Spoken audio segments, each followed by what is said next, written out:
సహోదరి సహోదరుడ గమనించు, నువ్వు దేవునికి దగ్గరగా ఉన్నంత కాలము, అనగా అనుదినం ఉపవాసం ఉండి దేవునికి దగ్గరగా జీవించినంత కాలము ఏ సాతానుడు కూడా నిన్ను టచ్ చేయలేడు, శోధించలేడు.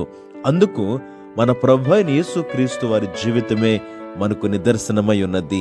యేసు ప్రభువారు పరిచర్య ఆరంభ దినములలో 40 దినములు 40 రాత్రులు ఉపవాసం ఉండిన పిమ్మట ఆయన ఆకలి కొనగా ఆ శోధకుడు ఆయన దగ్గరకు వచ్చెను.